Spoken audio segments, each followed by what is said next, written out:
Un aplauso para el Eterno, bendito sea el Eterno, aleluya, que nos permite alcanzar a las vidas a través de este mensaje y a través de este medio. Bienvenidos a este Raíces de la Fe y gloria al Señor por cada uno de sus vidas. Estamos gozosos que nos permita gozarnos a todos juntos, aprender juntos en este Shabbat. Sin mucho preámbulo, vamos a la lección de esta tarde. Es una parashá no solamente controversial, pero es muy interesante. Cada año vamos aprendiendo un poquito. Y esto se llama Tesarea y también Metzorah. Este año estudiamos estas dos porciones juntos, pero realmente por falta de tiempo siempre tratamos más que todo enfatizar en uno. Tenemos otros estudios en años previos donde hemos estudiado las dos simultáneamente en el mismo estudio, pero pues eso tiende a ser un poquito más resumido y queremos hoy dedicarle un poquito más de tiempo a Tesaría o Tesaría, como dicen algunos, y en esta situación pusimos impureza y pureza, que realmente no es una traducción literal, porque Tesaría significa llevar semilla, es decir, estar encinta, estar embarazada. Bien, entonces, si se traduce literalmente, Tesaría significa lleva semilla, va embarazada o está embarazada. Y Metzora significa el afligido, que también se traduce como lepra o leproso. Entonces, si ponemos los conceptos juntos, y esto lo expliqué, no sé si el año pasado o el año anterior, si los ponemos juntos, la mayor parte de la gente dice, wow, está embarazada, ¿qué tipo de mensaje lleva esto? Y después la siguiente porción habla de estar afligido, estar bajo la aflicción de la lepra. Entonces, ¿qué significa esto? Está embarazada con un leproso. Y entonces la alusión o lo que tratamos siempre de rescatar es la esencia de este mensaje que está completamente encripto, está como escondido. Y es que la mujer, va a haber una mujer que va a dar a luz, que va a llevar en su vientre la semilla que el Eterno va a meter en este ambiente, el cual va a nacer y va a llegar a ser el Mesías, el cual va a ser eventualmente llamado leproso. ¿Por qué? Porque el Mesías no fue aceptado. A los de su gremio vino, a los de su pueblo vino y no le reconocieron. No es que todo el pueblo le rechazó, no es que todo el pueblo judío le rechazó, porque hubo mucha gente que fue bendecida y alcanzó el entendimiento. Estamos aquí gracias que el Eterno permitió que muchos judíos del tiempo de hace 2000 años, del primer siglo, recibieran el mensaje. Somos el producto de esa semilla que recibió el mensaje del leproso. De que alguien iba a pagar el precio por nosotros, se convirtió en leproso para quitarnos la lepra espiritual, la recibió él y nos limpió de eso. Entonces, ¿cuál es el mensaje de que lleva una mujer una semilla, está embarazada y que eventualmente ese embarazo, ese niño va a nacer y va a convertirse en el que va a tomar, ¿ok? En su propia carne, en su propia vida, el pecado del mundo y nos va a librar de él. Entonces, ¿cuál es el mensaje? De que a veces Dios hace cosas completamente más allá de nuestro entendimiento. ¿Cómo es posible de que algo tan puro como el nacimiento de un bebé pueda, como vamos a ver en un momento, dejarle como herencia a una mujer, por lo menos por unos cuantos días, por los 40 días, en el caso de un niño, de un varoncito, ¿verdad? Por 40 días que tiene que pasar un proceso de purificación porque queda impura. Entonces, ¿cómo algo tan puro, tan bello como traer un niño a la vida se convierte en un proceso de purificación? ¿Y cómo es que también un niño que nace, que es también nuevamente vida, se vaya a convertir en alguien o se le vaya a llamar eventualmente que es un leproso? Entonces, todo esto es bien extraño, pero Dios tiene ese título de hacer cosas extrañas. Él es el que esconde los mensajes, el que tenía que hacerlo. A veces me pongo a meditar yo y esto es mi propia interpretación, ¿ok? Esto es mi opinión, que Dios esconde todo porque el enemigo, para hacer el enemigo incapaz, para hacer del enemigo un personaje incapaz de resolverlo, y solamente puede venir por revelación divina. ¿Estamos entendiendo? Si Dios, por ejemplo, uno de los grandes ejemplos que yo siempre doy, dice al principio cuando le da la condenación a la serpiente, le dice, yo voy a poner una enemistad entre la descendencia tuya, le dice a la serpiente, y la descendencia de ella. Le dice, y ella te va, en otras palabras, vamos a ponerlo en la versión del pastor Grant, te va a romper la cabeza, te va a aplastar la cabeza. Y tú le vas a hacer tropezar, tú le vas a herir en el calcañar. ¿Qué significa eso? Le vas a agarrar la parte de atrás del tobillo para hacerlo caer. ¿Okay? ¿Y por qué el tobillo? Yo lo he explicado una serie de veces. Aunque nosotros no queramos, nadie camina de puntillas. Los que caminan de puntillas son las danzadoras o las que bailan ballet. ¿Okay? Pero el ser humano normalmente cuando pone el pie, pone primero el talón. Entonces, y eso alude a la profecía de que un día el Mesías iba a ser cortado. Y eso está en el capítulo 7, creo que es el capítulo 7 de Daniel, donde se da, o en el libro de Daniel, creo que es el capítulo 7, me perdonan, pero en este momento me viene esa conexión, no la tenía preparada, pero lo que significa que lo va a hacer tropezar, es decir, que lo va a hacer caer. Entonces el enemigo se siente de que en un momento él está venciendo, porque hizo que el Mesías muere crucificado. Cree que ha vencido, pero 3 días después se da cuenta que no venció nada, sino que estaba codificado el mensaje. Ese está invertido, porque cuando termina esa profecía y dice, y tú le vas a hacer tropezar, la gente automáticamente, como termina en eso, piensa de que parece como que el enemigo vence. ¿Ves? Parece como que el enemigo va a tener por lo menos una victoria. Si no una completa guerra ganada, por lo menos aparenta que va a tener una victoria. Pero no, es que simplemente está codificado. Porque debió haber sido, tú lo vas a hacer tropezar, pero la descendencia de ella te va a aplastar la cabeza. Entonces, y cuando usted sabe que usted le aplasta la cabeza a una limaña, ahí se acabó el asunto. Ahí se acabó el problema, porque una cabeza aplastada significa que dejó de existir. Entonces, por eso le digo que Dios es el máster de esconder estos mensajes, no solamente para que el enemigo mismo, el Hasatán, no pueda percibir la enseñanza, pero también para los que se asocian con él y se convierten en enemigos del pueblo de Dios. Ha sucedido una y otra vez a través de la historia que han visto ciertos mensajes codificados y el enemigo del Eterno no puede descifrarlo, y eso es para nuestro propio beneficio. ¿Cuánto dice que amén? Amén. ¿Okay? Entonces, como subtítulo le pusimos embarazo, aflicción, el rumbo para la purificación. Y usted se va a quedar en este día, yo sé que va a encontrar por lo menos un momento de admiración de ver cómo esto está codificado, y usted va a decir, wow. ¿Okay? Porque le voy a decir, yo que estudio, dije, wow.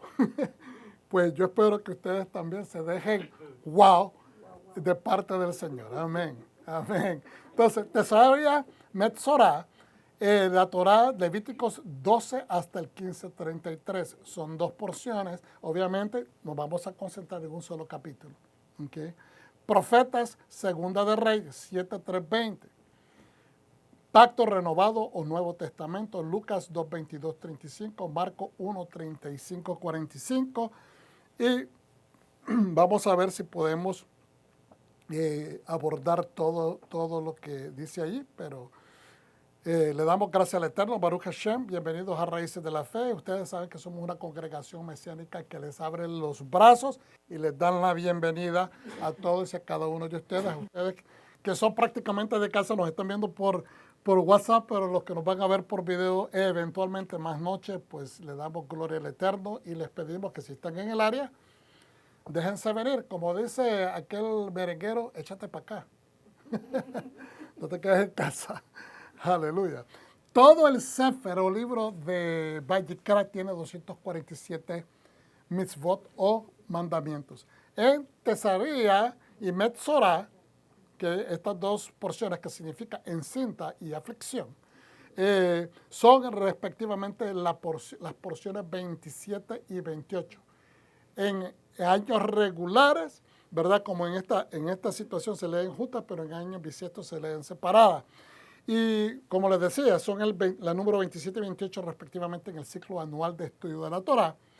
En esta ocasión se estudian juntas, pero hoy, por cuestión de tiempo, no vamos a hacer, ¿verdad?, estudio de ambas, sino de una solo, la primera, Tesaría. Esta Sidrot, Tesaría, Metzorah son la cuarta y quinta porción en el libro de Levíticos. Son la número 27 y 28 desde el principio, desde Génesis hasta este momento, pero son, estudiando el libro de Levíticos, la cuarta y la quinta en ese orden. Contienen 7 mitzvot en Tesaría, 5 son positivos, 2 son negativos. Y la porción Metzorah tiene un total de 11 mitzvot, de los cuales todos son positivos, es decir, todos tienen que ser. En total, vienen a ser ¿cuántos? 7 más 11, 18 en total de las dos porciones. Y ahí ustedes tienen la suma de los mitzvot o mandamientos por cada uno de los libros. Tenemos algunas cositas que hemos tomado de parte de Sefaria, que es una website muy buena, una página web en el internet de recursos tanto talmúdicos como de la Torah y de estudios rabínicos, etc. Y tiene mucha información. Sefaria. Y prácticamente abordando el capítulo 12 de Levíticos y también de Torah.com y algunos otros aspectos que ya hemos comentado en lo anterior y hemos retomado algunas de esas porciones para hacer sentido lo que vamos a explicar hoy. Bendito sea el Eterno, vamos a hacer la oración. Nos ponemos de pie, por favor, para bendecir. Acuérdense que esto no es una oración, esto es una bendición a aquel que nos ha compartido su Torah. Berechu et Adonai Habedoah. Baruch atah Adonai Eloheinu melech haolam asher baharbanu mikol ha'amin venata lanu et torato. Bendigamos a Adonai, bendito es Él. Bendito eres Adonai, nuestro Elohim, Rey del universo, quien nos escogió entre las naciones y nos instruyó con su Torah. Bendito es Adonai, dador de su Torah. Amén. Bendito eres Yahweh, aleluya, Dios nuestro y Rey del universo, que nos has dado el mandamiento de estudiar tu Torah. Los profetas, Señor, y gracias también por las palabras de Mashiach y los escritos del primer siglo. Amén. Vamos a ir adelante. Levíticos 12 y empezamos verso 1 en adelante. Adonai le dijo a Moshe: di al pueblo de Israel, si una mujer concibe y da a luz un niño, quedará impura durante 7 días. Durante 7 días. Con la misma impureza que en su nidad. ¿Qué significa su nidad? En su tiempo de menstruación. Por eso lo explica ahí. Cuando está menstruando. Vamos a repetir eso para que haga sentido. Di al pueblo de Israel, si una mujer concibe y da a luz a un niño varón, quedará impura durante 7 días, como con la misma impureza que durante su nidad, cuando está menstruando. Al 8º día se circuncidará el prepucio del bebé. Deberá esperar entonces 33 días más para purificarse de su sangre. Entonces aquí hay una cuestión que surge, qué interesante. Ella queda impura en su nidad por los primeros 7 días y después De ahí en adelante todavía tiene un proceso de 33 días y dice que esos 33 días constituyen un tiempo para que se purifique su sangre. Entonces, ¿qué es lo que nos está diciendo? ¿Es cuestión de impureza o es cuestión de pureza? Porque a veces no lo miramos desde ese punto de vista. La pregunta surge y tiene que surgir. ¿Cuál es el motivo de este procedimiento? Porque la mayor parte del tiempo, hoy en día, especialmente hoy en día, hay muchas mujeres que cuestionan y dicen, esto suena como medio machista. Suena como medio radicalmente, no medio, radicalmente machista y que se toma a la mujer como que su menstruación es algo impuro y algo no. Tenemos que ver el contexto, estamos estudiando la Torá, estamos viendo no solamente el razonamiento, no teológico, el razonamiento del entendimiento del cosmos, cómo se entendía el cosmos, el mundo y las cosas acerca de Dios. Cómo el mundo en la antigüedad entendía estas cosas. ¿Y por qué Dios da una prescripción? Porque esto es de acuerdo a la instrucción que Dios está dando, porque Dios tiene que recurrir a este tipo de medidas. Una de las cosas más importantes que nosotros tenemos que entender hoy día es que el mundo antiguo no tenía la información médica que usted tiene hoy, la información tecnológica que usted tiene hoy, la información sanitaria que usted tiene hoy, los beneficios y los instrumentos y las cosas que usted puede comprar hoy en día en la tienda que le ayudan a hacer de su vida de higiene una vida de mejor calidad. Antes no se tenía eso. Por lo tanto, Dios tiene que recurrir a ciertas cosas, a ciertas medidas para procurar mantener una cuestión de pureza. ¿Y por qué tiene que ser algo que tiene que ser tan extraordinariamente enfatizado en la misma Torá? Porque no solamente, si uno lo toma de un punto de vista sociocultural, entonces se vuelve simplemente una controversia, porque estamos juzgando algo que sucedió 3.500 años con nuestros valores del presente. Nuestros valores del presente no los podemos inmiscuir en algo que sucedía hace 3.500 años, por esa sencilla razón de que no hemos avanzado demasiado. O sea, si los comparamos con ese contexto. Pero ahora, si lo observamos desde un punto de vista de purificación y extendemos el entendimiento, ¿por qué se quiere hacer esa purificación? ¿Por qué tiene que hacerse ese ritual de purificación? Dos cosas. Uno, porque Dios es santo. Y como Dios es santo, establece que todo lo que se convierte en una impureza se conecta con muerte. Y Dios es un Dios de vida y es un Dios para vivos. Dios no quiere que el ser humano se muera. Esta es la consecuencia. Nosotros llegamos al punto de morirnos por la consecuencia del pecado original. Y usted, ni yo, ni ustedes, ni los que nos miran por video, ni los que están en su casa, ni los que están por otras partes del mundo, tienen la culpa, mucho menos, hermanas, mujeres de todo el mundo que ustedes miren este video, ustedes no tienen la culpa de Java, de Eva. Ni ustedes tienen la culpa de Adán.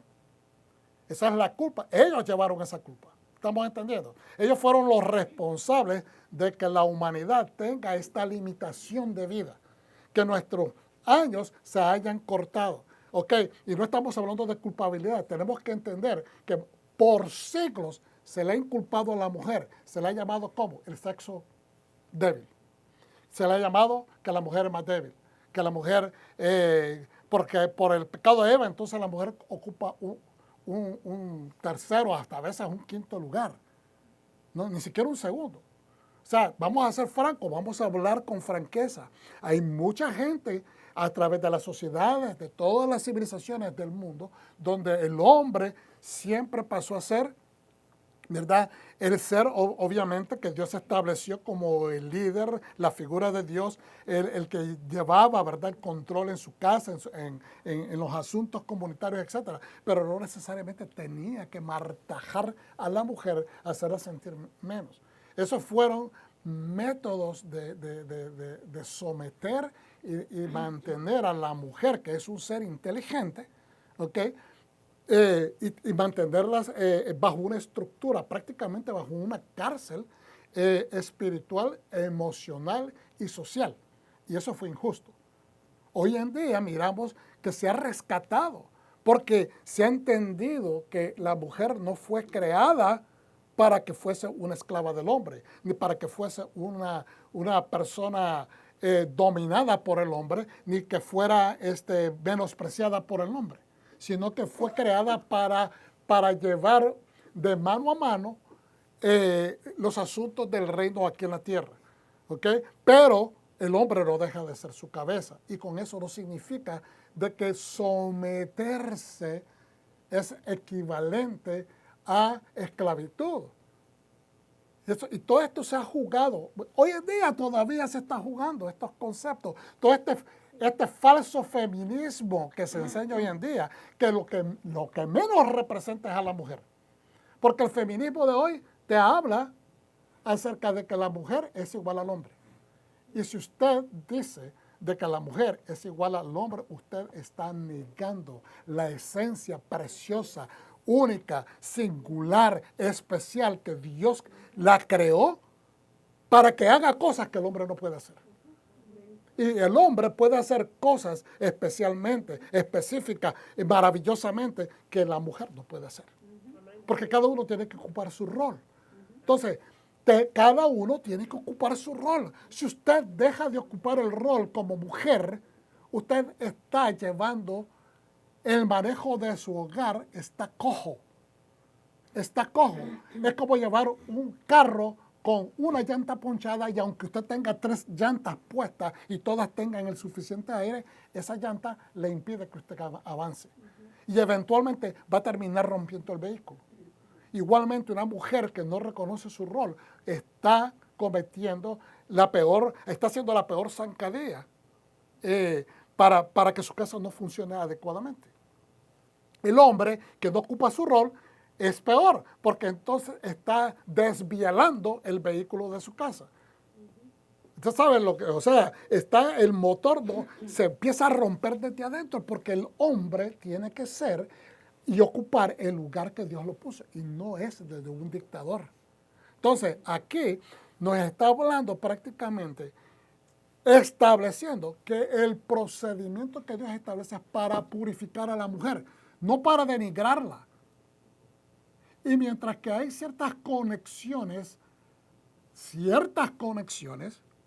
vuelvo y repito, mientras hay verdaderamente ciertas conexiones sobre el pecado original de Eva, en conexión con esta prescripción, ¿ok? No significa que el razonamiento de Dios es simplemente menospreciar a la mujer. ¿Cómo estaría Dios entonces? ¿Cómo veríamos nosotros a Dios? ¿Cuál sería el propósito? En este caso, tenemos que hacer la pregunta, ¿cuál sería el propósito de Dios? De crear una imagen acerca de Él que no sea el del Dios que renueva, el Dios que restablece, el Dios que vuelve a poner las cosas en su lugar. ¿Cuál sería entonces el rol de enviar a su Hijo para que nos restaure? Vámonos un poquito más atrás, vámonos al contexto del momento que se escribe esto. ¿Cuál sería el rol de Dios entonces de mandar al pueblo de Israel que cotrabajen con Él, creando el tabernáculo cuyo diseño se lo presenta a él, a Moshe? Moshe se lo enseña al pueblo, el pueblo ejecuta y establece el tabernáculo para que Dios ahora nuevamente empiece a habitar en medio de la humanidad. ¿Cuál sería el propósito de hacer eso? Él está tratando de restaurar a la humanidad. Y cuando digo restaurar a la humanidad, no me estoy refiriendo solamente a los hombres. ¿Cómo se van a reproducir los hombres si no es con una mujer? Entonces, lo que nos hace apuntar a través del estudio de esta porción, y tenemos que alejarnos de estos pensamientos retrógrados, y uso esa palabra no ofensivamente, pero son pensamientos negativos completamente retrasados, de que mucha gente estudia esto bajo la perspectiva de inculpar a la mujer. No más, hermano, no más. Dios creó a la mujer para que sea prácticamente la ayudante. Y también en ciertas ocasiones, pastoras, en ciertas ocasiones, no en todo el tiempo, la contraria al pensamiento de su esposo, ¿verdad? Que no es necesariamente contraria como el enemigo a Satán, sino de que compagine con su criterio, que el hombre presente sus argumentos y que la mujer le diga, ¿sabes qué? Mi amor, te aconsejo, yo creo que tal vez deberías de optar por hacer esto, o mira, me parece que esto, ¿para qué? Para que el hombre cuestione si sus decisiones están equilibradas. Para eso es que Dios la puso, por eso se llama la ayuda idónea, o en hebreo es, ¿verdad?, la mujer que se establece, o la persona, la ayudante que se establece, no contraria, sino como una contraparte para dar ese balance. Ahora, vamos a repetir un poquito el verso 4. Deberá esperar 33 días más para purificarse de su sangre. 33, ahorita lo vamos a ver, no me quiero adelantar, porque cada uno de estos números los vamos a ver. ¿Cuáles números? Los siguientes. Dice, no tocará ninguna cosa sagrada. Ninguna cosa sagrada. Mientras ella esté en ese proceso de purificación, no significa que nunca más va a tocar cosas sagradas o que se va a quedar en estado. Si no dice, no tocará ninguna cosa sagrada ni entrará en el santuario hasta que haya transcurrido el tiempo de su purificación. Entonces, ahí te habla, es un proceso hacia la purificación, no quedarse impura. ¿Ok? ¿Y qué nos hace ver esto? ¿Quién va a hacer esa purificación? Los sabios hablan esto en diferentes aspectos, en diferentes niveles. Vamos a ver, hablan y ahorita lo vamos a ver, porque está comprobado científicamente que cuando una mujer da a luz, ¿qué sucede? Hay un fluir que se mantiene ahí de sangre. Y al principio inclusive sale membranoso. Sale con pedacitos, ¿verdad?, bien gruesos, ¿verdad?, porque está desechando, ¿verdad?, membranas que eran parte de esa gestación, de ese nuevo ser que estaba allí en su vientre. Pongamos también atención a esa palabra vientre, ¿ok? Porque la vamos a ver también en otro contexto. Y entonces, después pasan los días, después de 7 días, por eso es que dice, los primeros días después de haber dado a luz, es prácticamente como cuando tiene su periodo. ¿Ok? Que es bastante rojo, es bastante sangre, bastante grueso el fluir. Pero después de 7 días empieza a menguar. Entonces ahora le restan 33 días. Pero después de esos 7 días ya deja de ser inmunda. Y cuando usamos la palabra inmunda no es que estamos utilizando con el contexto de ofensa. No es la connotación que se le ha dado a esa palabra. Es simplemente ritualmente impuro. Usted sabe, no tenemos que explicarlo, que la sangre después de cierto tiempo empieza a descomponerse. Por eso es que se le llama impuro. Entonces, conectarse, tocar algo que esté impuro, como una sangre seca, como una sangre que se ha coagulado, como una sangre que está a la intemperie, pues entonces puede crear bacterias, y si esa persona come algo, toca algo, puede contaminar. Esa es otra palabra que podríamos utilizar en vez de decir puro, pero está contaminado.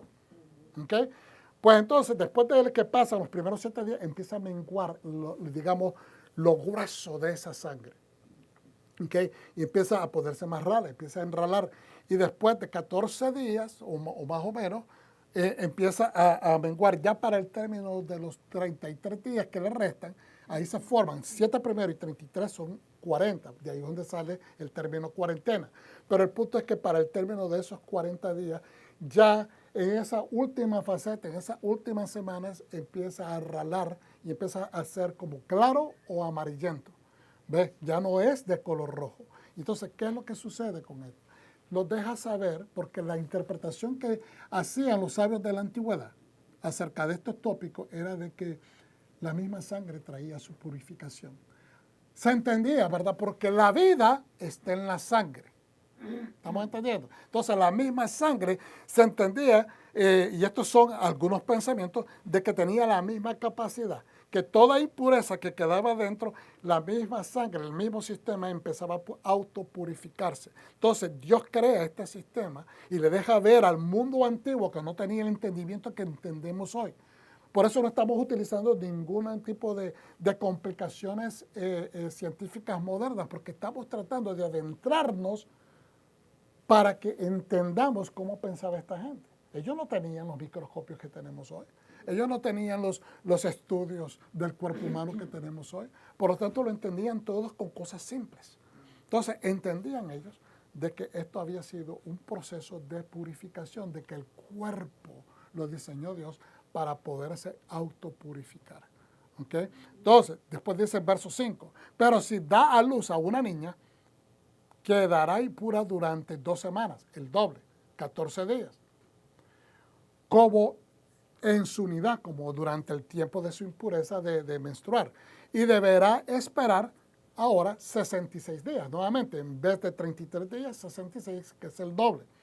66 días más para purificarse de su sangre. Cuando terminen los días de su purificación, ya sea por hijo o por hija, en cualquiera de los dos casos, en otras palabras, traerá un cordero de 1 año para holocausto. Traerá un cordero de 1 año para holocausto. ¿Qué les he enseñado yo acerca del holocausto? ¿Qué es holocausto? Es un animal que va a ser sacrificado, pero va a ser sacrificado como un sacrificio de acercamiento. ¿Okay? Holocausto significa que es para acercarse, para poder. Estaba impura, pero como ahora ha sido declarada, estaba impura, y como ahora ha sido declarada impura, ahora sí se puede entrar al templo. Acuérdense, el templo era parte vital. En ir a la presencia, en este caso a la puerta, porque nadie podía pasar. En estos tiempos no era un edificio gigantesco, era un tabernáculo portátil. Entonces la gente, lo más cerca que se podían acercar era ¿dónde? Al frente de la puerta de entrada del tabernáculo de reunión.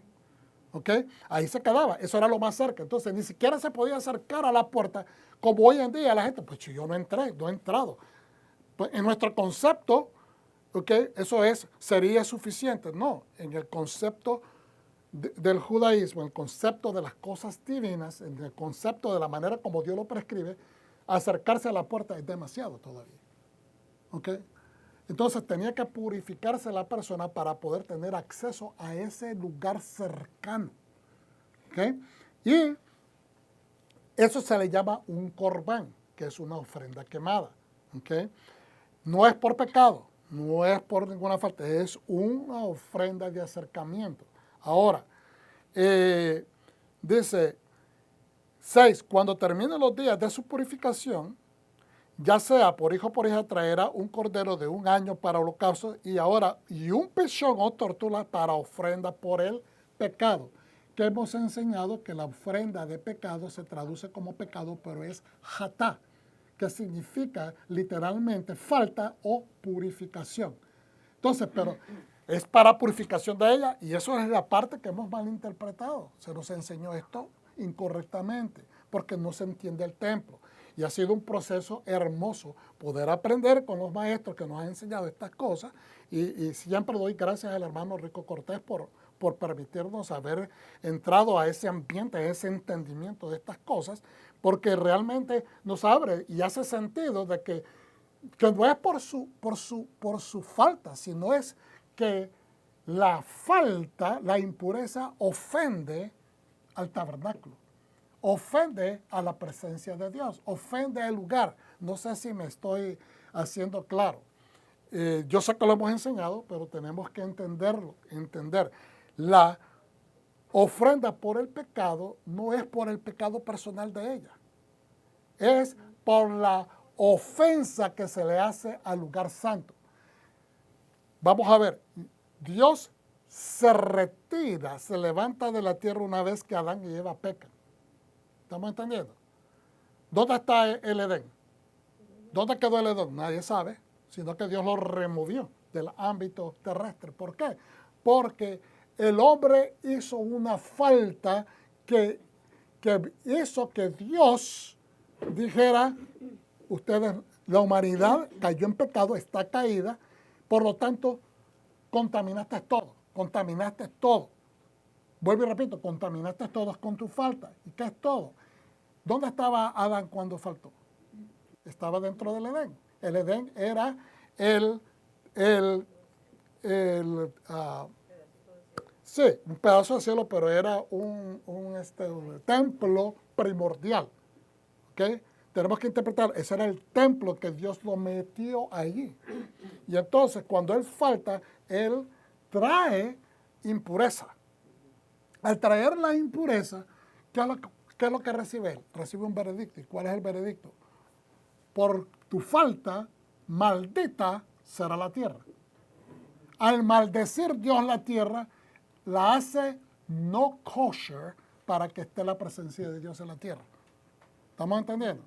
Al faltar el pecado que ofende la presencia de Dios, entonces Dios tiene que salir del ambiente de la tierra. ¿Por qué? Porque la falta de Adán, aunque fue un pecado que él comete personal, y su esposa, ¿verdad? Su mujer, ellos dos cometen una falta personal, se convierte, afectan a toda la humanidad, afectan a toda su descendencia. ¿Por qué? Porque a causa de eso trajeron la muerte, introdujeron la muerte a toda su descendencia. Entonces, ¿qué sucede? Al tener la muerte en medio nuestro, ya Dios no puede estar, porque Él es vida y no es muerte. Entonces se tiene que levantar. Entonces ahora Dios, que es humilde, que es amor, que quiere restaurar, establece el tabernáculo y lo pone en la tierra, ¿verdad? A través de el cooficio o el trabajo, le da permiso al hombre para que él edifique esto para él. Y entonces, cada falta que comete el pueblo ofende el tabernáculo, pero ahora Dios ofrece un remedio. Cada vez que hayan estas situaciones, hay un sacrificio, ¿verdad? Para tu ofensa o para tu falta o por ofensa que hiciste al tabernáculo, ¿ok? Porque Dios tiene que estar en un lugar puro donde su presencia pueda recibir. Entonces, no es a Dios que lo va a ofender, es a donde Él va a residir aquí en la tierra. Entonces, no sé si me están entendiendo, me dicen. Levántenme la mano si me están entendiendo. Ok, voy a ponerle un ejemplo más fácil. Su casa, usted la limpió, está linda, está olorosa, está preciosa, está toda en su lugar. ¿Ok? Pero llega alguien con los pies sucios y se la ensucia. ¿Ok? Porque esa persona se la hizo a propósito o fue que simplemente no tuvo la diligencia de no fijarse dónde iba a caminar. Caminó por un lodo, caminó, quién sabe, por alguna cosa inmunda y después no se cuidó los pies y entró a su casa. Y entonces ahora usted se siente de que usted trabajó fuertemente para limpiar su casa y que esta persona, o digamos, un hijo suyo, a veces los hijos son así, un poco negligentes, ¿okay? Y entonces entran, ensucian la casa y ahora usted se ofende. Y le dice, ¿y qué le dice usted ahora a la persona? Ahora tú lo vas a limpiar.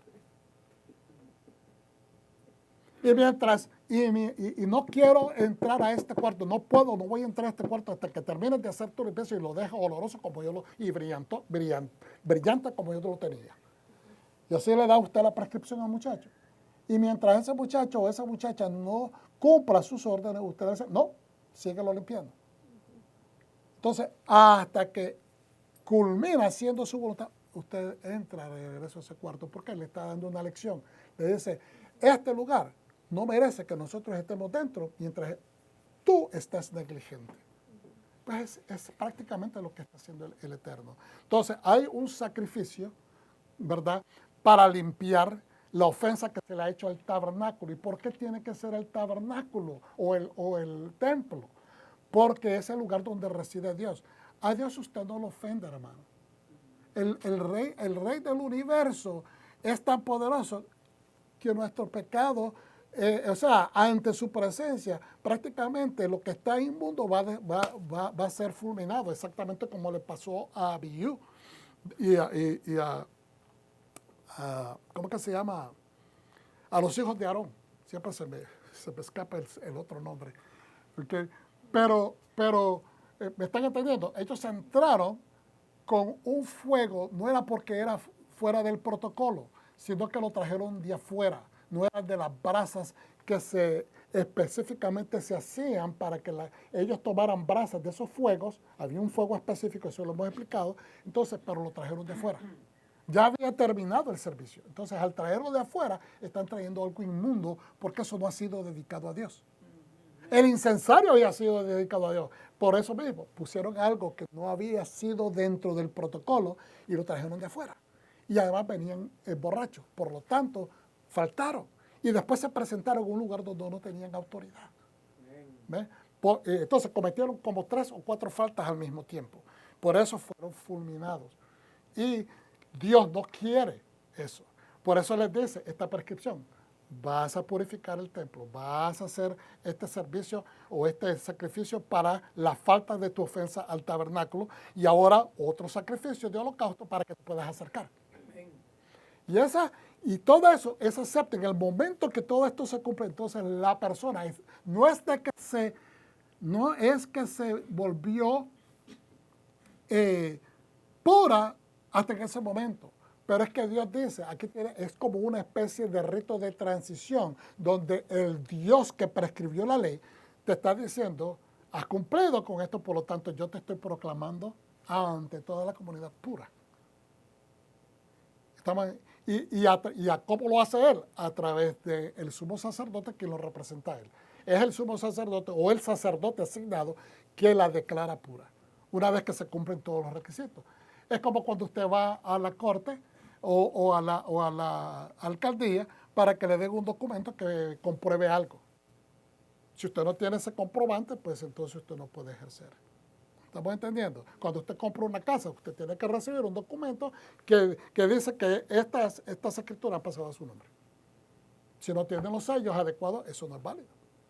Pues entonces eso es prácticamente, mucha gente lo mira nada más del aspecto religioso, pues no lo entienden que Dios establece un sistema donde la religión, la ley, la gobernatura, la actividad sociocultural, todo está conectada.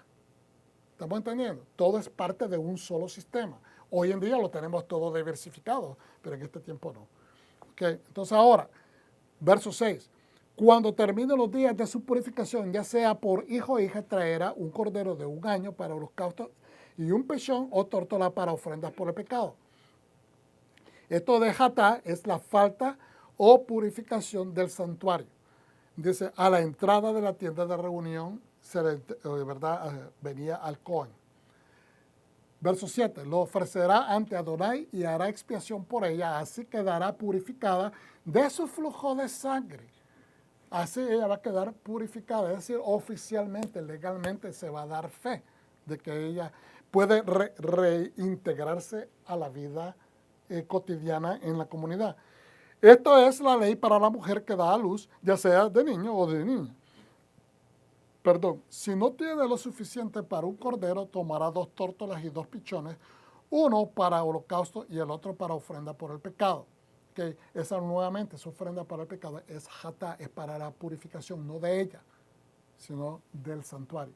Okay. El Cohen hará expiación por ella y quedará limpia. ¿Qué significa que el Cohen va a hacer expiación? Él va a manipular la sangre y va a rociar y va a hacer todo lo que se tiene que hacer para que su entrega de estos sacrificios sean vistos como legalmente apropiados.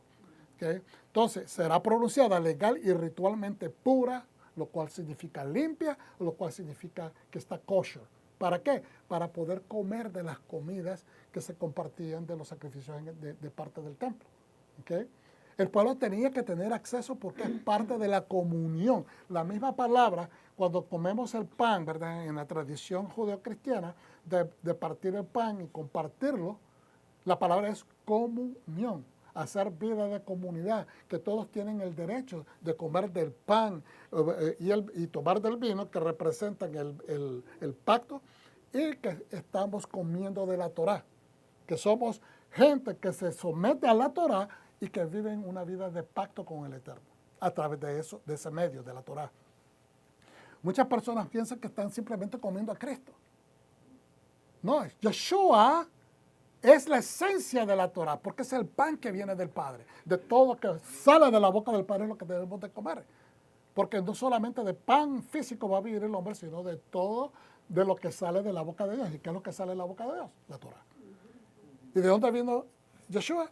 Del cielo, enviado por el Padre. Por lo tanto, Él es la Torah viviente y comemos de Él. Entonces, al tomar el vino, pacto, y comemos pan, estamos diciendo, estamos comiendo la Torah y vivimos una vida de convenio. Ok. Entonces, Zafarías, voy a ir rápido, así es que si tienen alguna pregunta me pueden preguntar. Yo les dije que me gustaría que hicieran interacción. Que esto lo tomé de algunos apuntes de Zafarías, o Cefaria, que es esta website, y dice, leyes para la impureza de la mujer después del parto. La sección que describe los rituales de purificación de la mujer después del parto diferencia entre el nacimiento de un hijo y una hija. Entonces la gente dice, pero ¿por qué diferencia? ¿Por qué los hombres son menos y las mujeres son más? Entonces, los sabios explican algunas cosas de este tipo, que no quisiera decirlas todas, pero no habría tiempo. Pero una de las importantes que me llamó la atención es que el hombre fue creado al sexto día, ¿okay?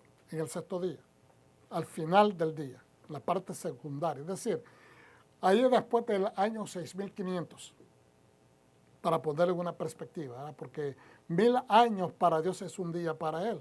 Entonces, en el sexto día, en el sexto milenio, ¿verdad? Desde que Dios empezó a hacer la creación. Entonces, en la parte última del sexto día, Él crea al hombre. Entonces, el hombre, unos que piensan, hay sabios que piensan que fue el hombre y la mujer, que dentro de esa última parte que crea también al hombre y la mujer. Pero espérense un momento. Eso no es lo que dice la Escritura de acuerdo a la cronología. La Escritura dice de que Él creó a Adán y dice que lo introdujo adentro del Edén. Pero que eventualmente, ¿verdad? Adán nombra a los animales, esto y lo otro, pero que eventualmente se da cuenta, Dios dice, el hombre está solo. No es bueno que el hombre esté solo. Entonces, si hubiese dicho lo contrario, de que el hombre estaba afuera y que esperó un tiempo para meterlo al Edén y que durante ese tiempo fue que le dio a la mujer, pues sería diferente, pero la Escritura no dice eso, sino que nos da una cronología diferente. La cronología es que Él crea al hombre e inmediatamente lo introduce al Edén. ¿Y lo crea de dónde? Esto lo leí en uno de los ensayos que estaba estudiando para traer esta enseñanza. Dice que lo tomó de la Adamá, la tierra roja. Y entonces hay algunas personas que estaban viendo, unos estudiosos que estaban diciendo de que entonces el color del hombre era color rojo. O sea, que era marrón su color, o sea, más o menos un morenito, pero como con un poco rojizo. Esas son simplemente personas que dan estas opiniones.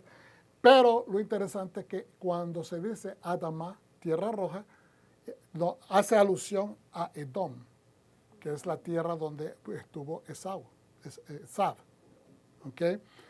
Que es Edom, tierra, reino rojo, lugar rojo. ¿Okay? Y también era Esab, significa rojizo o pelirrojo. Entonces, todas estas cosas son simplemente conexiones, pero eso no era lo importante. Lo que quiero decir es de que en el proceso de este estudio nos damos cuenta de que Adamá es tierra roja. Entonces dice que lo tomó de esta tierra, lo formó, le sopló y después lo introdujo. Eventualmente se da cuenta Dios, dice, realmente está muy solo y le voy a hacer una ayuda idónea, un ayudante, ¿verdad?, que lo contradiga. Qué suerte, dice, ¿verdad?, el hombre. No, una ayudante que le ayude a tomar decisiones correctas. Entonces ahora, dice, siguiendo con esto, durante los primeros 7 días, dice, tras el nacimiento de un hijo y durante 14 días tras el nacimiento de una hija. Dice, en verde, posteriormente debe abstenerse de contacto con los objetos sagrados o el santuario durante 33 días. A eso es lo que nos referíamos cuando decimos que no podía comer de las cosas sagradas. No tiene sentido, ¿verdad? Obviamente queremos ir donde está la presencia del Eterno, pero lo que trae sentido, ¿cuál es? Vamos a ponerlo en este contexto. ¿Qué es la parte más importante de toda la actividad que hacemos en esta quejila? En cualquier sinagoga, en cualquier iglesia. ¿Cuál es la parte más importante? La actividad, la adoración, el salto, la alegría. Obviamente que todo eso es parte importante de la dinámica, pero ¿qué es lo más esencial? Escuchar la palabra, escuchar la Torah, escuchar la palabra de Dios, porque es de eso que nos vamos a alimentar. No lo digo yo, lo dice la Escritura. Entonces, ¿qué es lo que simboliza entonces comer ese pan? Pues si viene del santuario, que es algo santo, lo que se le compartía, la persona cuando traía estas ofrendas, había una parte que se quemaba para Dios, había otra parte que comían el sacerdocio, que son los que están ejerciendo la abodá, y en la otra parte se le devolvía a la familia que traía el sacrificio. ¿Para qué? Para que sea una comida comunitaria, que tengamos una comunión, ¿verdad? De convenio, el cual el sacerdote es el que interviene, el intercesor entre el pueblo y Dios, entre Dios y el hombre. ¿Ok? Y entonces comiendo se hace esta dinámica de comunidad, lo cual significa que yo tengo acceso.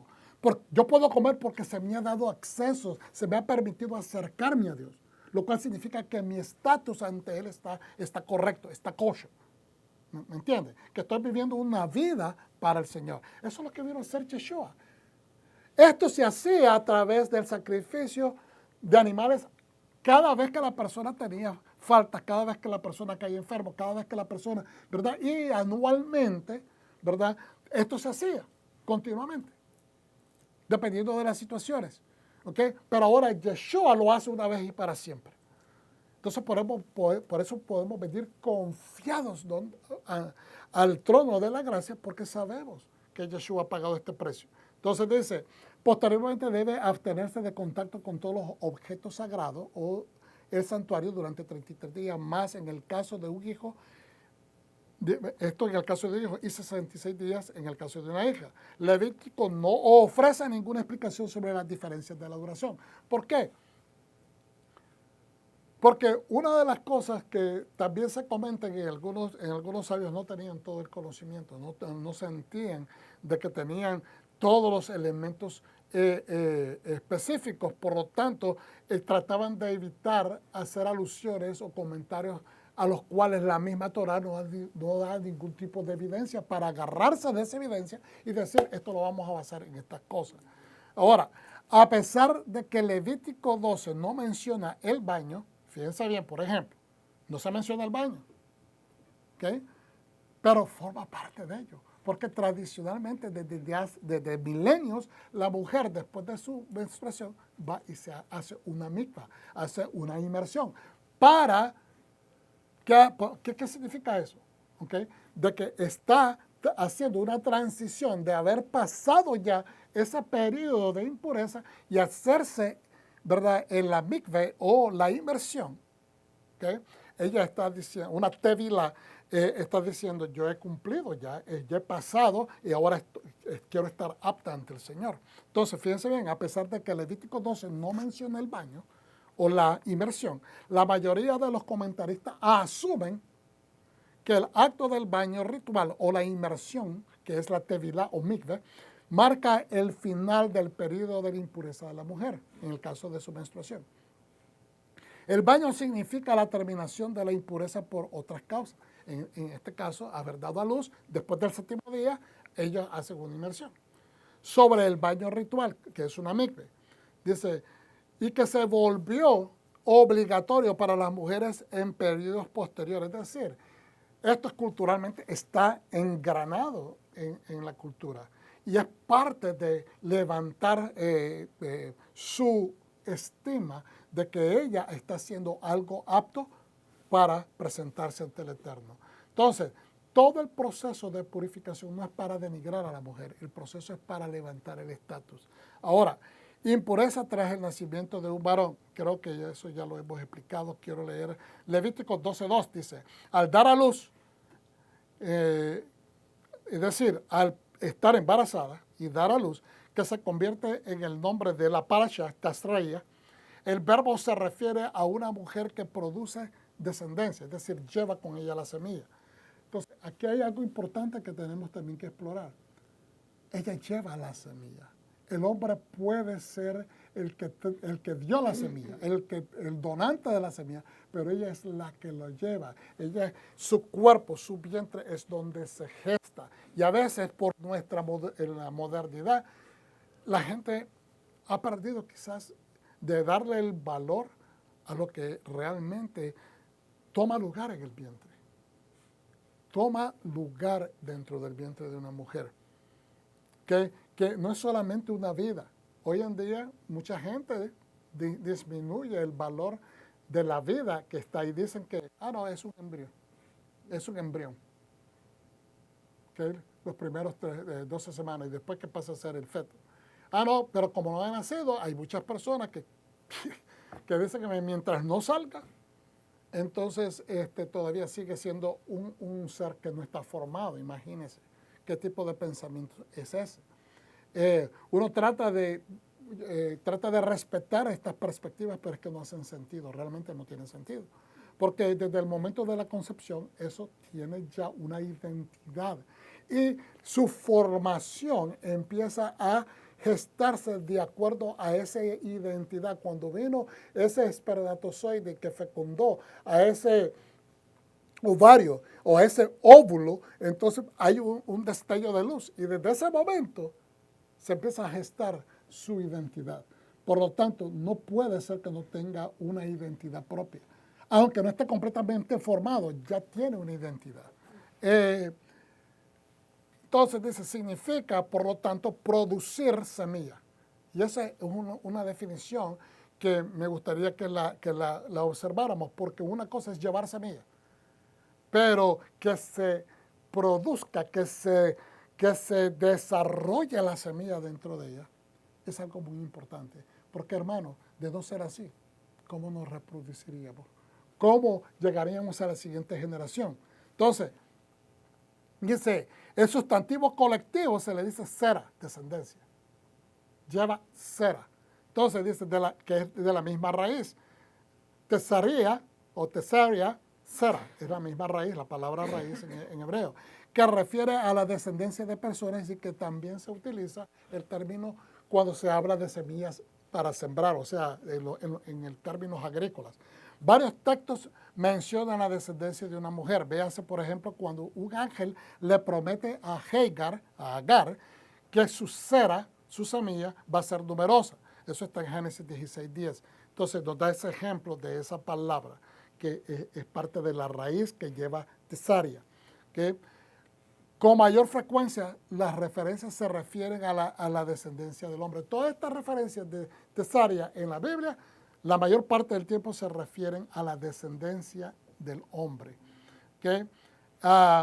Vamos a ir un poquito más rápido porque hay otras cosas que hay que abordar. Dice Levítico 12:3. Dice, algunos comentaristas han sugerido que en el momento de la circuncisión de un niño se coordina con la disminución de la impureza de su madre. Fíjense, hacen esa conexión.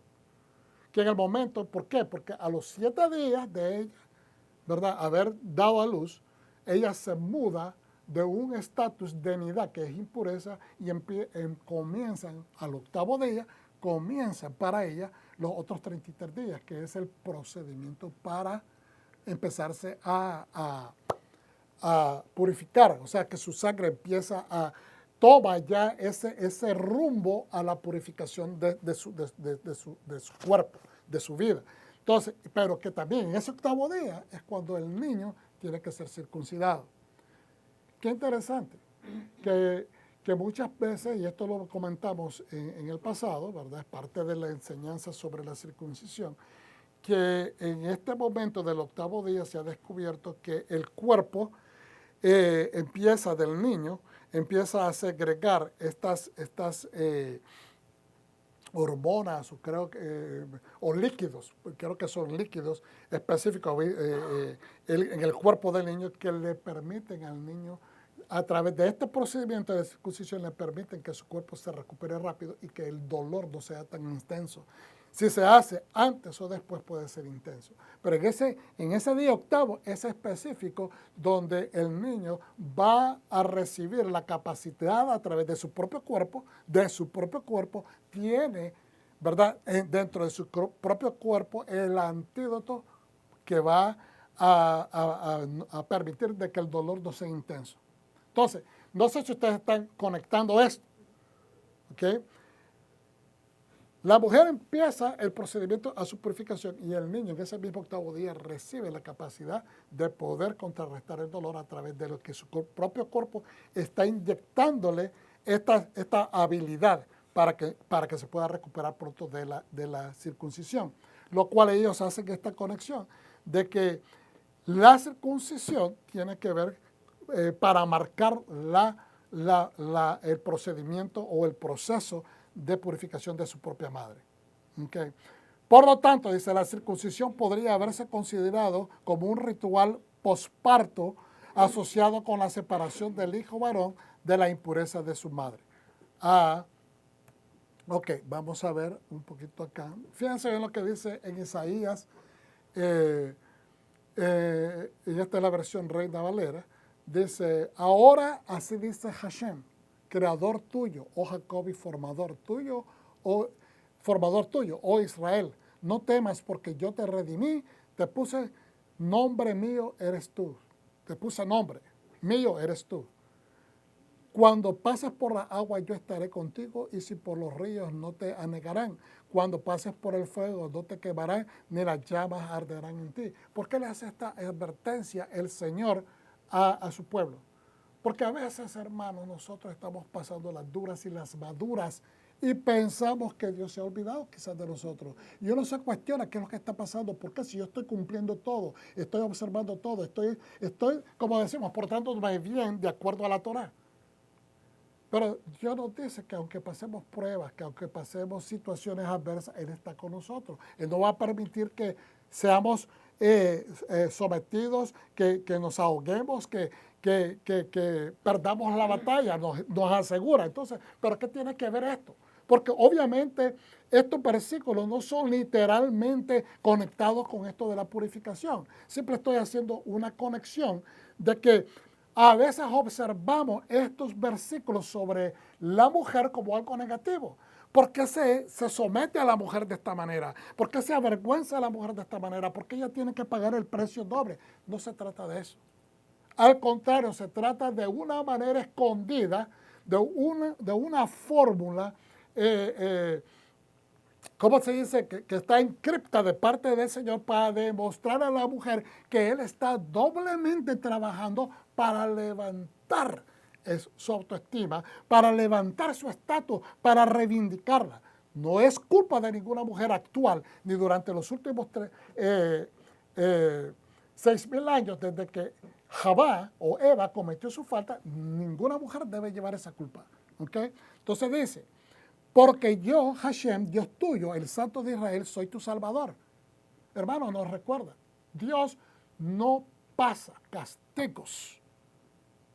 ¿Okay? Le llamamos castigo, no pasa juicio. Le llamamos juicio y suena severo. Pero Él no pasa, digamos, no ejecuta ningún tipo de consecuencia, ¿ok?, contra la gente que Él ama porque simplemente quiere hacerles daño. No, hermano. Él establece juicio como un padre juicioso que establece la corrección para que su hijo enderece el camino. Entonces, dice, porque yo, Hashem, Dios tuyo, el Santo de Israel, soy tu Salvador. Dios establece este sistema de purificación para la mujer porque Él es su Salvador y quiere hacerle ver que hay un patrón, que hay algo escondido detrás de esto. Dice, en Egipto he dado por tu rescate. A Egipto he dado por tu rescate. ¿Ok? Egipto te estuvo esclavizando. Estuviste bien en Egipto un tiempo, pero después te esclavizaron. Pero yo lo di por tu rescate. Lo mismo Etiopía, lo mismo se va por ti. Porque a mis ojos fuiste de gran estima, fuiste honorable y yo te amé. Daré pues hombres por ti y naciones por tu vida. No temas porque yo estoy contigo. del oriente traeré tu generación. Fíjense bien, que cuando dice que los echó para afuera, ustedes léanlo en las escrituras. Cuando dice que Hashem sacó a Adán y Eva del Edén, dice que lo sacó por la puerta hacia el oriente y que puso a los querubines en la puerta. Cuando dice que hacia el oriente nos está hablando de la puerta de entrada, porque el templo siempre tiene las mismas direccionales, hermano. La entrada es viniendo del oriente, viendo hacia el occidente, no viendo hacia el oriente, porque acuérdense que los templos que adoraban al sol tenían sus puertas guiadas hacia el occidente. Viendo de frente al oriente, al este, donde sale el sol. Pero cuando usted viene hacia el occidente de parte del oriente, usted le está dando la espalda al sol. Entonces, igualmente, como Él los sacó hacia el oriente, los está sacando por la puerta. Está diciendo, ellos fueron sacados, eso es lo que nos quiere decir, fueron sacados del templo, de la presencia santa, del lugar sacro. Ahora, entonces, pero dice acá, no temas porque yo estoy contigo, del oriente traeré a tu generación. Es decir, a los que tuvieron que salir porque faltaron, a los que han pecado, a los que se han apartado de la voluntad del Eterno, van a ser traídos. Y después dice, y del occidente te rescataré. ¿Por qué? Porque eventualmente la historia enseña de que el pueblo fue regado. Los temerosos de Dios fueron regados por todas las naciones de la tierra. Y entonces, en este caso, ¿verdad? Yeshua no fue aceptado, por lo tanto él le dice a sus discípulos, vayan por todas las naciones. Y de ahí es donde llegó el evangelio a todas las naciones del occidente. Pero dice, ahora del occidente también te voy a recoger. ¿Están entendiendo la profecía? Entonces dice, diré al norte, dame acá, y al sur, no te detengas, trae de lejos mis hijos y mis hijas de los confines de la tierra, de todos los 4 puntos cardinales. Todos los llamados de mi nombre para gloria mía los he creado, los formé y los hice. Fíjense bien esas palabras. Los formé y los hice. Ahora mire lo que dice Salmo 139, 13, 16. Desde el principio Dios piensa lo mismo. Y esta es la inspiración del salmista, como quien dice, hablando por Dios proféticamente. Porque tú formaste, el salmista hablándole a Dios, porque dice el salmista, porque tú formaste mis entrañas. El hombre antiguo no sabía cómo las cosas funcionaban, como las entendemos hoy. Todavía hay muchas cosas que no entendemos cómo fueron hechas, cómo fueron confeccionadas para que todo trabaje de una manera tan orquestada que es maravillosa, hermano. Dice, porque tú formaste mis entrañas, me tejiste en el vientre de mi madre. Te doy gracias porque soy una creación admirable, maravillosa. Dice, tus obras son extraordinarias. Lo sé muy bien. Mis huesos no te fueron ocultos cuando me formaste en secreto, entretejiendo en las profundidades de la tierra. Tus ojos podían verme como un embrión, pero en tu libro todos mis días ya estaban escritos. Mis días habían sido formados antes que de ninguno de ellos existiera. Hermano, Dios es el mismo ayer, hoy y siempre. Aquí está el salmista hablando, admirado de cómo Dios lo ha formado, de las cosas, de las maravillas. Igualmente Eva, aunque faltó, Adán, aunque faltó, ellos son los padres de todas las generaciones de la humanidad, los presentes que estamos aquí en este lugar, en este momento. Por lo tanto, tenemos que entender que Dios nos ha creado con esta capacidad, ¿verdad?, de poder verlo a Él, de poder entenderle, de poder buscarle, de poder escucharle, de poder recibir de Él.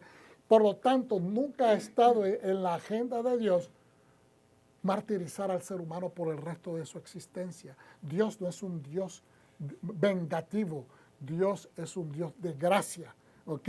Por lo tanto, desde el principio, Él estableció la estructura de purificación de la mujer para levantar su honor, para restaurar su honor.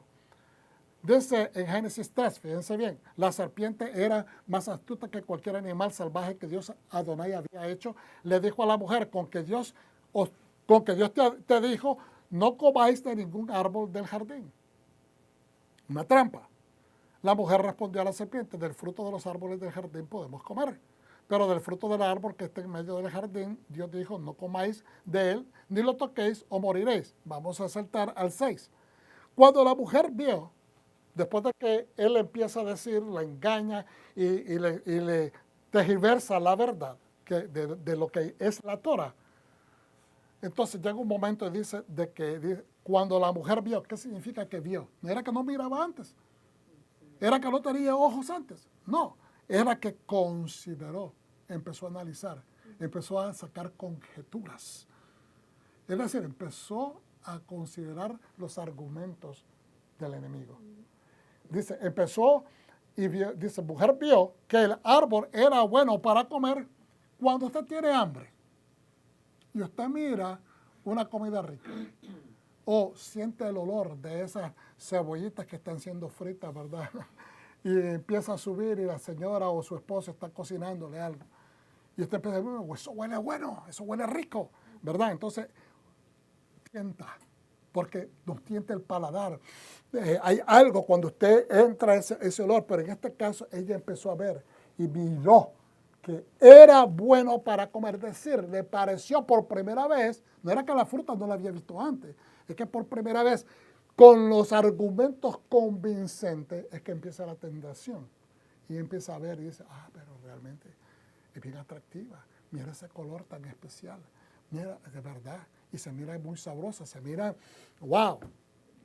Entonces, que tenía buen aspecto, le llamó la atención, que era una fruta atractiva y que era deseable para alcanzar la sabiduría. Entonces, ahora no solamente considera los argumentos, ¿ok? Y empieza a analizar, pero se da cuenta y dice, pues yo tengo hambre y me gusta la frutita. Nunca me había dado cuenta, nunca le había puesto atención, porque antes estaba desobedeciendo. Pero ahora, como uno está desobedeciendo, empieza a considerar lo que antes no habías considerado. Entonces dice, y lo mira que era deseable para alcanzar la sabiduría. Entonces ahora el argumento, me gusta, se mira sabrosa, aquella me está diciendo que voy a alcanzar sabiduría, entonces ahora dice, voy a alcanzar sabiduría. ¿Qué es sabiduría? Es el compendio de conocimiento y entendimiento. Cuando lo pones en función, te da sabiduría. Entonces ya dice, ¿cuál fue el argumento? Vamos ahora hacia atrás. Verso 3. Pero el fruto del árbol que está en medio del jardín, dijo Dios, no lo comas. Ahora el 4. La serpiente le dijo a la mujer, no es cierto que moriréis. Pues Dios sabe que el día que comas de él, se os abrirán los ojos y seréis como Dios, conociendo el bien y el mal. Entonces, es ahí donde empezamos a ver de que cuando escuchamos los malos consejos de gente que te quiere tentar, tenemos que ser más astutos que la serpiente. Tenemos que ser dóciles como una paloma, pero más astutos que la serpiente.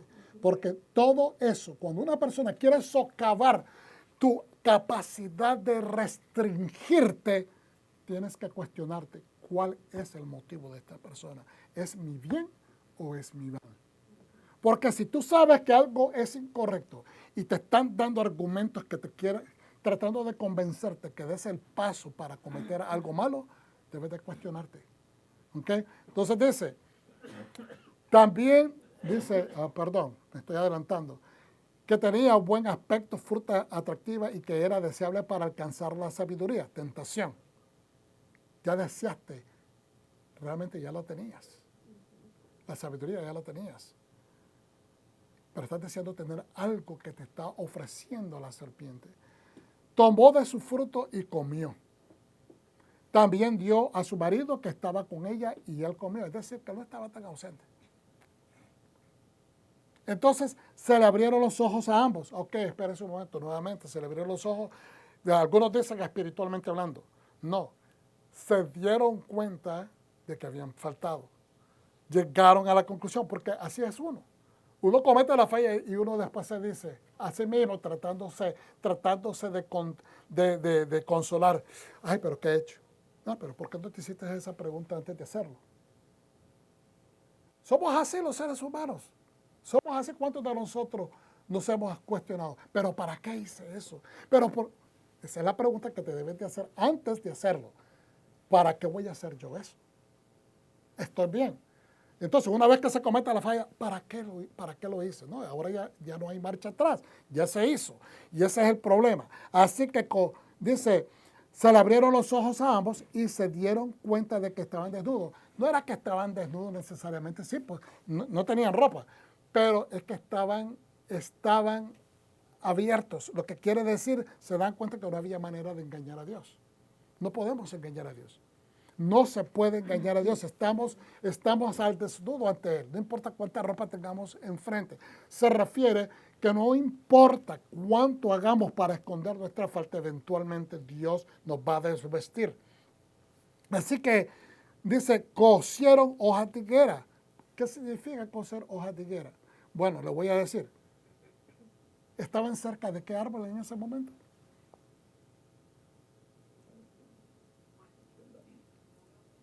Del árbol del conocimiento del bien y el mal.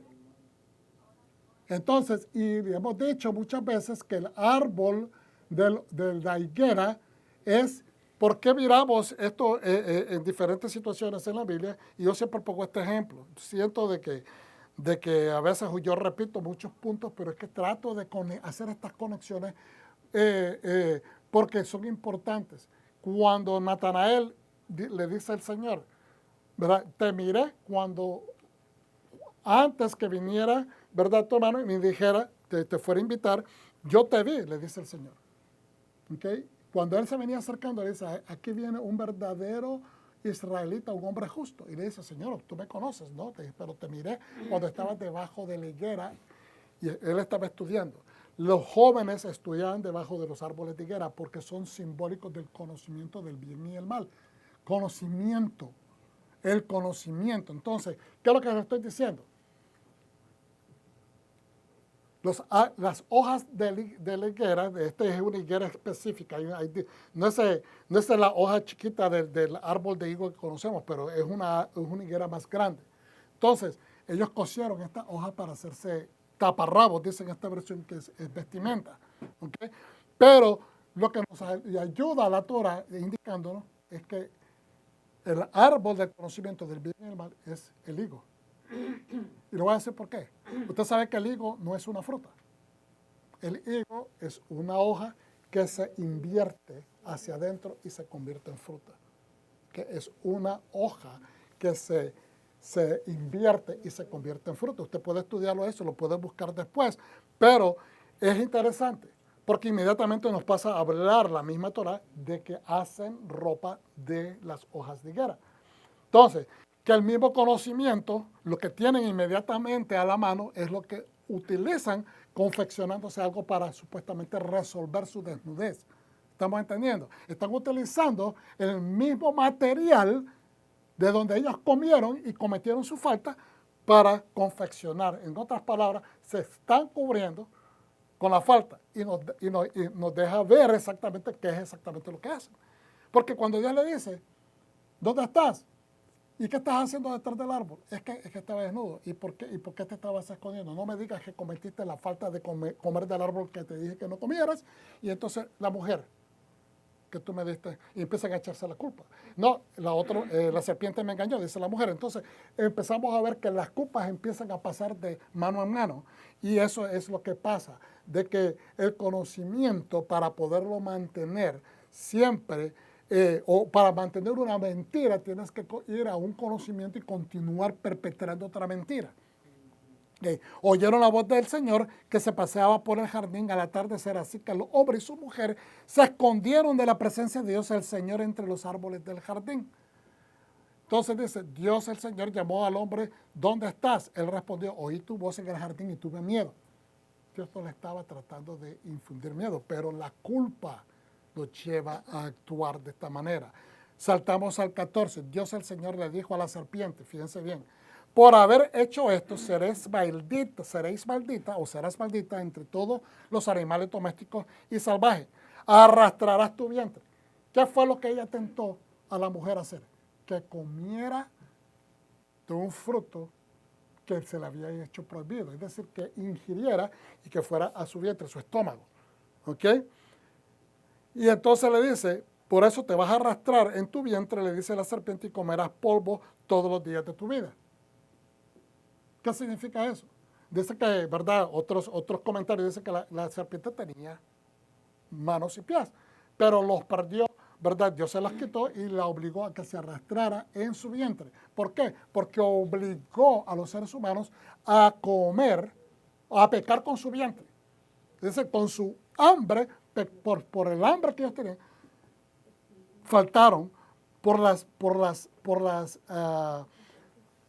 enseñanzas que la serpiente le dio. Entonces la dice que va a comer tierra por el resto. Dice, pondré enemistad. Después le dice, entre ti y la mujer y entre tu descendencia y la de su descendencia. Él te herirá en la cabeza y tú le herirás en el talón. A la mujer le dijo, aumentaré mucho tus dolores en el parto. ¿Dónde se gesta el ser? Decimos vientre para ambas cosas, vientre para el estómago, pero también nos referimos más tiempo al vientre de la mujer donde se gesta la criatura. Entonces le dice, aumentarás mucho tus dolores en el parto, con dolor darás a luz, tu deseo será para tu marido, pero él te dominará. Entonces nuevamente miramos que en esta área de su cuerpo, que ella va a recibir parte de ese veredicto, ¿okay? Que va a parir sus hijos con dolor. Dice, y Adán le dijo, por haber obedecido a tu esposa, por haber escuchado un mal consejo de tu esposa, habiendo recibido tú la Torah directamente de mí. Tenemos que ver eso entre paréntesis, porque no es que escuches a la esposa, perdón, porque si no, no lo hubiera hecho a ella una ayudante que le ayude a él a tomar mejores decisiones. ¿Estamos entendiendo? No se trata de eso. El contexto acá, en el verso 17, no es que no escuche a la mujer del todo. No es que la mujer no tenga sabiduría, sino que en el contexto de la falta, tú escuchaste a tu mujer, tomaste un consejo malo, porque tú sabías que era malo. ¿Por qué se iba a dar cuenta de Adán de que era malo el consejo? Porque estaba contradiciendo la voz del Padre, la voz de Dios.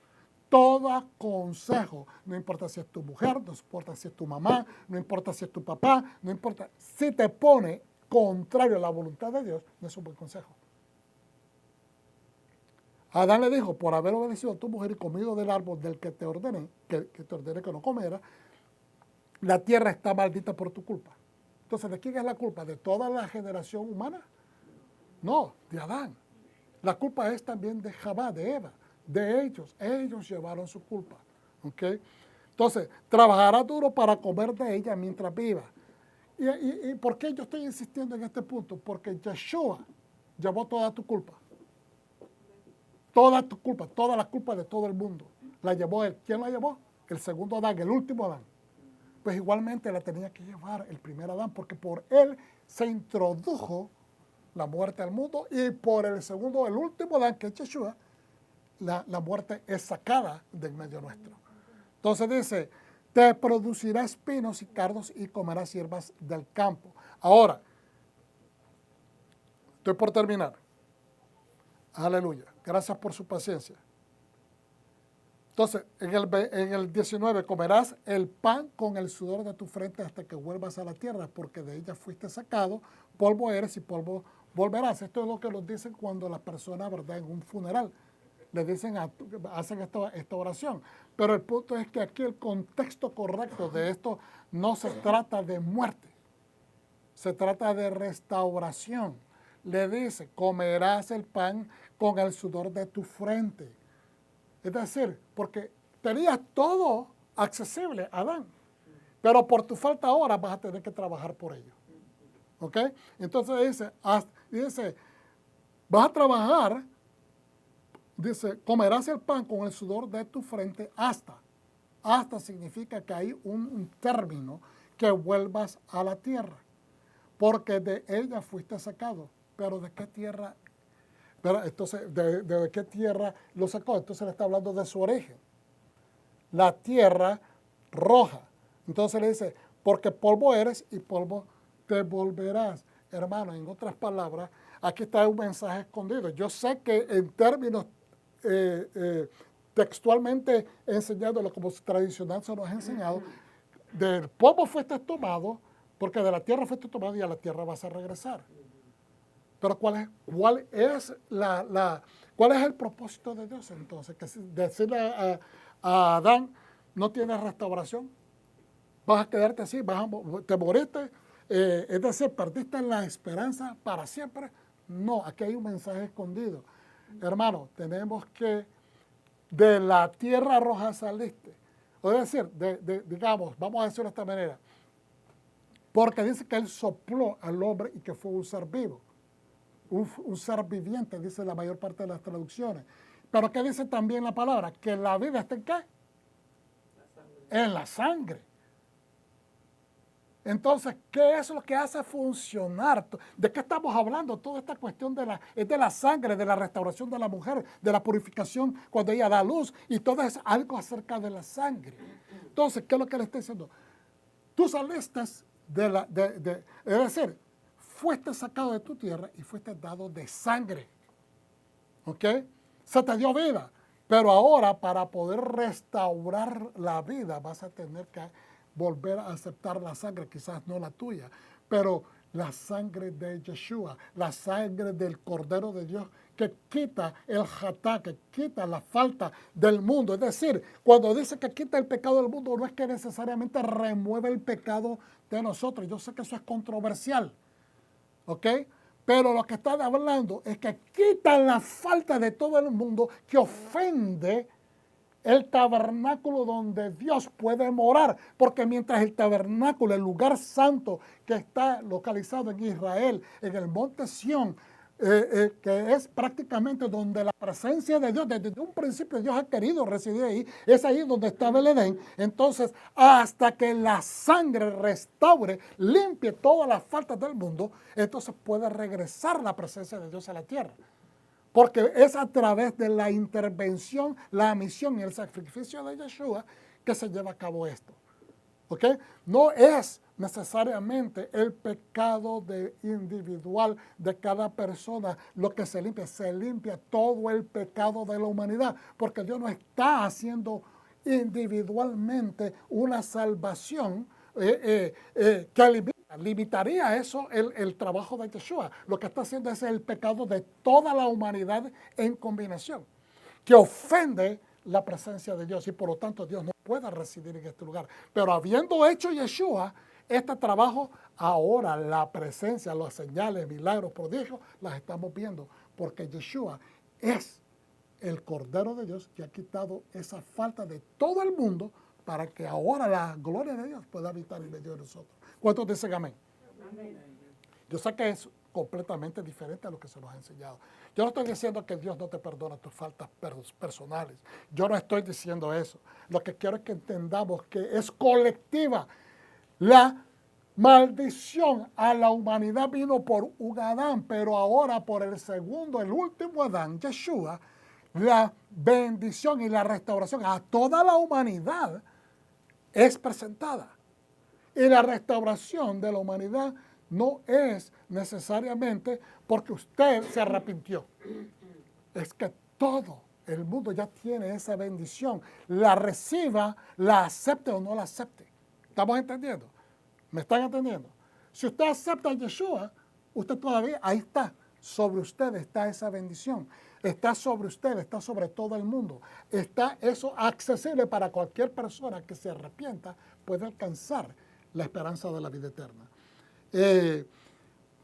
Bueno, mira lo que dice Timoteo y con esto termino. ¿Okay? Termino con esto, Timoteo. Ante todo consejo que se hagan peticiones, oraciones, intercesiones y acciones de gracia por todos los hijos de Adán, o que vienen a ser los seres humanos, la humanidad. Cada vez que la palabra dice Ben Adán, los hijos del hombre, se refiere a la humanidad, incluyendo a los reyes y a todos los que ocupan puestos prominentes para que podamos vivir una vida tranquila y pacífica, siendo piadosos y rectos en todo. Hermano, si nosotros no oramos por nuestras ciudades, por nuestros jefes, por nuestros líderes, por nuestros presidentes, entonces no estamos cumpliendo completamente la función de gente piadosa. Necesitamos orar para ellos para que Dios los cambie, los transforme y nos permita tener esa paz y esa vida pacífica. Esto es lo que Dios, nuestro libertador, considera bueno. Esto es lo que agrada a Dios. Él quiere que toda la humanidad sea liberada. Solamente uno. Cuando las personas dicen, que Yeshua es mi salvador personal. Yo sé que soy bonito y poético y que eso es lo que nos ha funcionado, pero tenemos que tener este entendimiento más gráfico y gradualmente específico, ¿ok? De que Dios quiere salvar a toda la humanidad. Que esto es lo que Dios, nuestro libertador, considera bueno, esto es lo que le agrada. Él quiere que toda la humanidad sea liberada. Entonces, si yo soy, es mi Señor y Salvador personal, entonces a veces la gente tiende a ser un poco egoísta, tiende a pensar en mí, y se olvidan de los demás. ¿Okay? Él quiere que toda la humanidad sea liberada y llegue al pleno conocimiento de la verdad. La verdad es que el reino es de todos. Que la Torah es la verdad. Porque Dios es uno, Shema. Está en paréntesis porque eso es lo que se refiere. Cuando Rab Shaul está diciendo esto a Timoteo, él está hablando, ellos saben de qué se está refiriendo, porque Dios es uno. Está hablando del Shema. Es un solo Dios. Y hay un solo mediador entre Dios y la humanidad. Yeshua, el Mesías, él mismo, un hombre. ¿Ok? Por eso yo mismo fui nombrado, quien se entregó como rescate por todos. ¿Está viendo? Es un rescate. La palabra es rescate. ¿Por qué? Porque se trata, ¿cómo le digo? Estábamos perdidos, estábamos que no teníamos función adecuada, no teníamos ni pie ni cabeza, cuando dicen perdidos, no solamente piense en este concepto de que, digamos, ¿cómo se dice? De estar en el infierno, ¿ok? Porque eso es lo que más se utiliza. Imagínense que está en un bosque que está perdido y no encuentra la salida. No encuentra por dónde ir porque siempre vuelve al mismo lugar, está perdido. Es un laberinto. Entonces, él se convierte en la flecha que nos da la dirección. Dando así testimonio del propósito, que es la voluntad de Dios en el momento justo.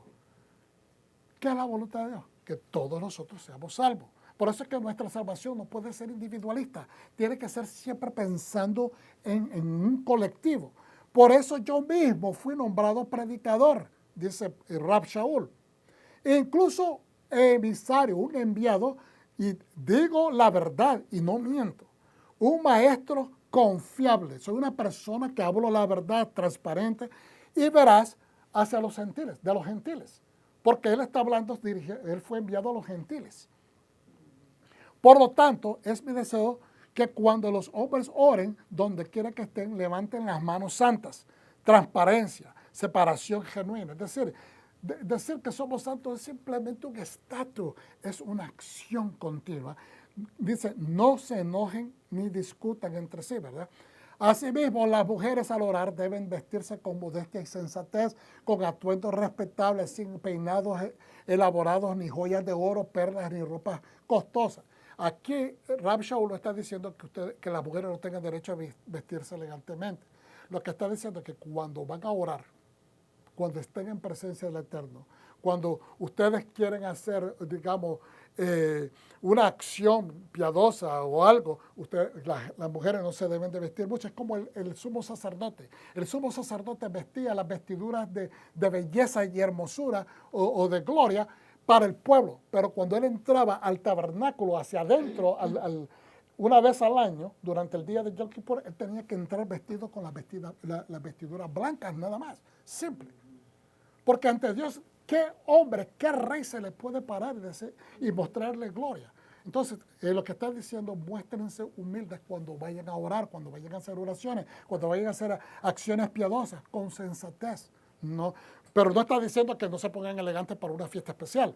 Ahora, dice, más bien deben adornarse con lo que es apropiado para las mujeres que dicen adorar a Dios, es decir, con buenas obras, con acciones de gracia, con acciones buenas.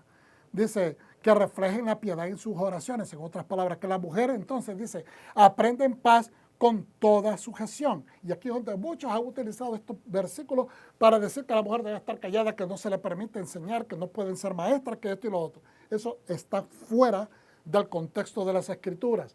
Aleluya. Bendecida, hermana, adelante. Pero no permito, dice, que la mujer enseñe a un hombre ni ejerza autoridad sobre él. ¿Qué es lo que está diciendo? Está hablando específicamente de que no, una mujer no puede enseñar a los hombres. No, eso es equivocado, eso no es lo que está diciendo. Lo que está diciendo es que en el contexto, en los tiempos que Rab Shaul se movía en la tierra, sucedía algo muy interesante. Cuando en el primer siglo estaban convergiendo un montón de culturas, ¿okay? No solamente en la tierra de Israel, pero en todas partes del mundo. Habían culturas que se estaban moviendo, habían comercio, habían cosas, y entonces se estaban aprendiendo, por ejemplo, el helenismo, que eran las enseñanzas griegas. Lo que pasaba es que ellos traían este tipo de enseñanzas donde las mujeres o las mujeres romanas se les daban la autoridad que ellas podían discutir con sus esposos y eran completamente ajenos al concepto que se enseñaba, ¿verdad?, en Israel. Por lo tanto, lo que él está diciendo que no le permite que una mujer se enseñoree enfrente de una audiencia que contradiga a su esposo o que contradiga a un maestro. O sea, que lo confronte en medio de una enseñanza, etc. Entonces, dice, no permito que la mujer enseñe a un hombre ni ejerza autoridad sobre él. Más bien, debe permanecer en paz. Cuando dice en sujeción anteriormente, es equivalente con esa parte, es decir, manteniéndose no en restricción, pero en sujeción, en paz, tranquila. No está perdiendo autoridad, simplemente si va a discutir, si va a hablar con su esposo, tiene que ser en privado. Dice, es decir, no recriminarle, no regañar o avergonzar, ridiculizar, confrontar, dejar entredicho que ella es la líder o que ella tiene mucho más capacidad que el hombre, porque entonces está cometiendo una falta en contra de su propia cabeza. Entonces, eso no es honrarse a sí misma, ¿no? Eso es lo que está enseñando. El contexto dentro de la cultura judía, eso es lo que significaba lo que él está enseñando. En ningún momento él está diciendo que la mujer debe ser dominada por el hombre. ¿Okay? Porque Adán fue formado primero, luego fue Javá, Eva. Además, no fue Adán quien fue engañado, sino la mujer quien al ser engañada se vio involucrada en la transgresión. Entonces, aquí está otro versículo que lo toman para someter a la mujer diciéndole, como la mujer cometió esa falla, entonces usted cállese. Eso no es lo que está diciendo la enseñanza. Lo que está diciendo es, por favor, entendamos el contexto. Habiendo explicado lo que les acabo de explicar, entonces, mire, Adán, Eva tomó la iniciativa de escuchar a la serpiente, de dejarse entretener por los comentarios y los argumentos de la serpiente. Se dejó convencer, empezó a notar cosas acerca del fruto que antes no había notado, porque empezó después a cultivar de que a la larga tiene razón, de verdad que es atractiva, de verdad que se mira sabrosa la fruta, y empezó a darle esta atención, por lo tanto cayó. ¿Por qué? Porque no escuchó a su varón, a quien se le fue entregado la Torá. Entonces, ella, lo que le está hablando, poniendo en contexto, es que ¿cómo se dice? Se abalanzó, se lanzó ella sin tomar en cuenta las palabras de su esposo.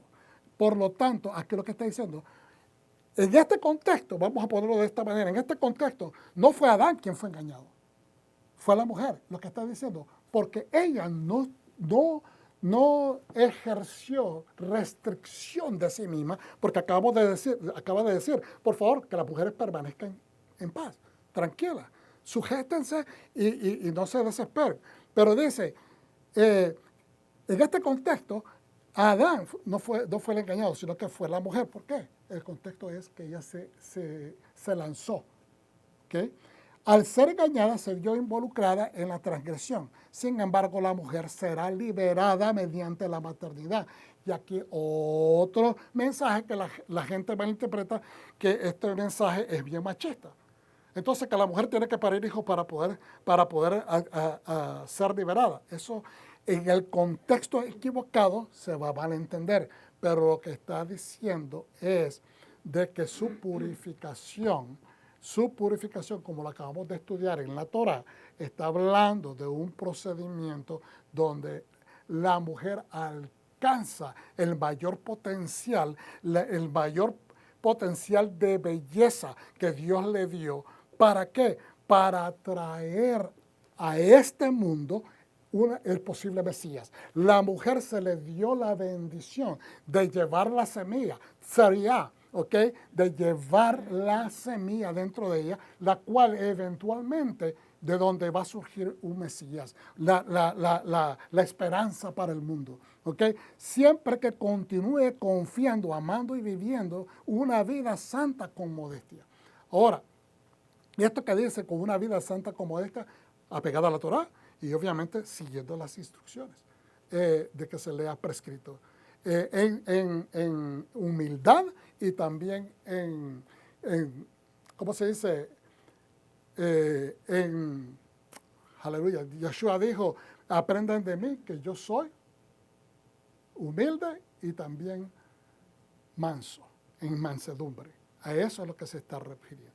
¿Okay? Sin embargo, la mujer sea liberada mediante la maternidad. No está diciendo que se ponga a parir hijos, que se calle, que se ponga a parir hijos porque sí debe ser. Las malinterpretaciones son las que le han dado la connotación negativa a estos versículos. Entonces, Padre Santo, te damos gracias por llegar a este momento, a este término, Padre alabado. Te damos honra, gloria y adoración por las palabras que hemos recibido hoy. Te damos alabanza. Ayúdanos a entender el propósito no solamente de las enseñanzas del primer siglo, Señor, pero a ponerlas en su contexto cultural adecuado. Te pedimos, Padre Santo, que nos des instrucción, que nos des inspiración y revelación para continuar siéndote fiel, especialmente a tu Santa Torah. En el nombre de nuestro Señor Yeshua HaMashiach lo pedimos y el pueblo dice, Amén. Shalom.